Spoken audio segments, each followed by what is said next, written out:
Hi നമസ്കാരം. എല്ലാവർക്കും സുഖമാണെന്ന് വിചാരിക്കുന്നു. ഇന്ന് വളരെ നൈസായിട്ടുള്ള ഒരു നൈസ് പത്തിരി എങ്ങനെ വളരെ എളുപ്പത്തിൽ വീട്ടിൽ ഉണ്ടാക്കാൻ നോക്കിയല്ലോ. നല്ല ചൂടാണ് കേട്ടോ, എനിക്ക് കയ്യിലെടുത്ത് കാണിക്കാൻ പറ്റുന്നില്ല. നമുക്ക് നേരെ വീഡിയോയിലേക്ക് പോയാലോ. ഇതിപ്പോൾ ഒരു കുക്കറാണ് അടുപ്പത്ത് വെച്ചേക്കുന്നത്.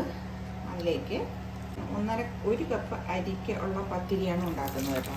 അപ്പോൾ അതാ 1 കപ്പ് വെള്ളം, 1/2 കപ്പ് വെള്ളം, കറക്റ്റ് 1/2 കപ്പ് വെള്ളമുണ്ട്. എന്നിട്ട് ഗ്യാസ് ഓൺ ചെയ്തു. അതിലേക്ക് 1 ടേബിൾ സ്പൂൺ ഓയില്, ഇതിനാവശ്യത്തിനുള്ള ഉപ്പ്.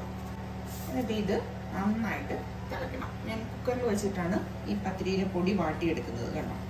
വെള്ളം നന്നായിട്ട് തിളച്ചിട്ടുണ്ട്. ഈ 1 കപ്പ് പൊടി നമ്മൾ കുക്കറിലേക്ക് ഇട്ട് കൊടുക്കണം. എന്നിട്ട് ഒരു കൈ കൊണ്ട് ഇളക്കിയും കൂടെ കൊടുക്കണം കേട്ടോ. നന്നായിട്ട് ഇളക്കി യോജിപ്പിക്കുക.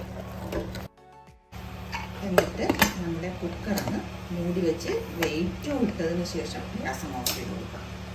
എന്നിട്ട് ഇതിവിടെ ഇരുന്നങ്ങ് ഈ എയർ മൊത്തം 15 മിനിറ്റ് ഇങ്ങനെ തന്നെ ഇരിക്കട്ടെ കേട്ടോ. ഈ ഒന്നും എടുത്ത് മാറ്റണ്ട. അത് കഴിഞ്ഞിട്ട് ബാക്കിയുള്ള കാര്യങ്ങൾ. ഇപ്പം ഇതാ എയറൊക്കെ നന്നായിട്ട് പോയിട്ടുണ്ട്. നമുക്കിനി ഇതിനെ ഓപ്പൺ ചെയ്യാം. കൈകൊണ്ട് പിടിക്കാനുള്ള ചൂടേ ഉള്ളൂ. ഇനി നമുക്ക് ഇതിനെ ഒരു പാത്രത്തിലോട്ട് കൊടുക്കാം. ഇപ്പം നമുക്ക് ഇതിനെ ഒന്ന് കുഴച്ചെടുക്കാം. കുഴച്ചെന്ന് വെച്ചാൽ മറ്റേത് കുഴയ്ക്കും പോലെ നമ്മൾ പാടൊന്നുമില്ല കേട്ടോ. ജസ്റ്റ് ഒന്ന് റോൾ ചെയ്തൊന്ന് എടുത്താൽ മതി. ഇപ്പം ഞാൻ നന്നായിട്ട് എടുത്ത് റോൾ ചെയ്ത് വെച്ചിട്ടുണ്ട്. ഇനി ഇതിനെ നമുക്ക് ഓരോ ബോൾസുകളാക്കി എടുത്ത് അപ്പോഴേ തന്നെ അങ്ങ് എടുക്കാം. ചെറിയ ചൂടുണ്ട് കേട്ടോ. ഇപ്പോൾ നിങ്ങൾ കുക്കറിൽ വയ്ക്കുമ്പോൾ ഒരു 10-20 മിനിറ്റ് നന്നായിട്ട് അങ്ങ് വെച്ചേക്കണം. ഞാൻ പിന്നെ രാവിലെ ഇത് എടുത്ത് ഉണ്ടാക്കുന്നത് കൊണ്ടാണ് എനിക്ക് താമസിക്കുന്നത് കേട്ടോ. എന്നിട്ട് ഇതേപോലെ ബോൾസായിട്ട് ഇതിനെ അങ്ങ് മാറ്റി കേട്ടോ. ഇനി ഇതിൽ നിന്ന് കുറേശ്ശെ എടുത്തിട്ട് ഓരോ ബോൾസായിട്ട് അങ്ങ് മാറ്റുക. എന്താ ഓരോന്നും ഇതേപോലെ ആക്കി വെച്ചിട്ടുണ്ട്. ഇനി നമുക്ക് പ്രസ് ചെയ്തെടുക്കാം.